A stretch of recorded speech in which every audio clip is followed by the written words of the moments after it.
Welcome back to another edition of Health Hack. I am Melissa Deely and continuing to talk about diabetes.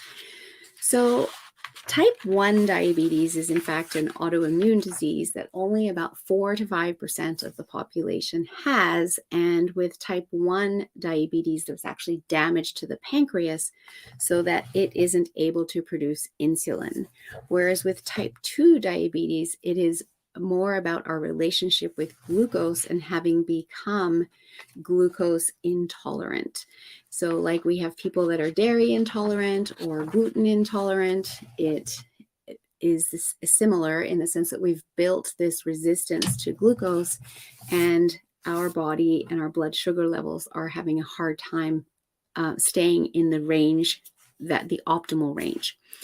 So, what we need to be doing about that is adjusting some of our lifestyle factors. And the first area that we want to look at is our nutrition, and not only what we're eating, but also the timing of our meals. Because every time we put food in our mouth, that causes an insulin spike.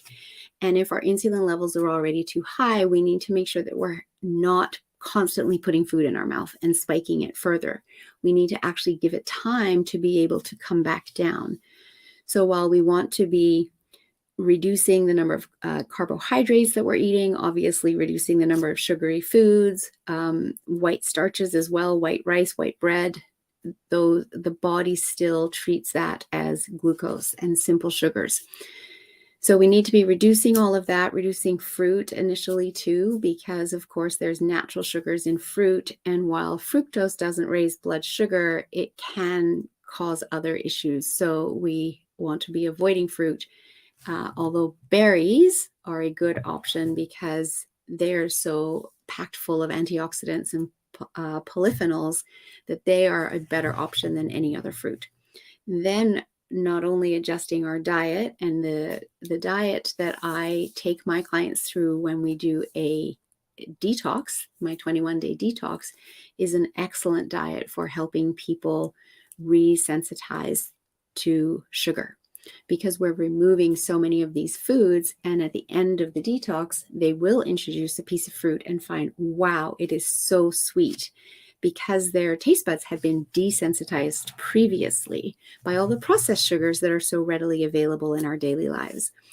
So if anybody's looking for a good diet or some guidance on a diet in order to support their type 2 diabetes, reach out, because this detox program is a great reset for the whole body, and that's one benefit of it.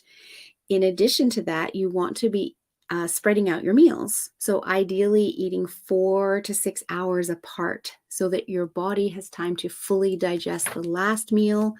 There's no insulin being spiked before the next meal goes in. And very often we're eating more frequently than that, or we're just munching on things throughout the day, and we're putting food in before the last meal is even fully digested. So that's something to really think about, is spreading out your meals. Now, there are some exceptions to that. Somebody who has reactive hypoglycemia, their blood sugar will drop during the day, and so they need to be eating every 2 hours.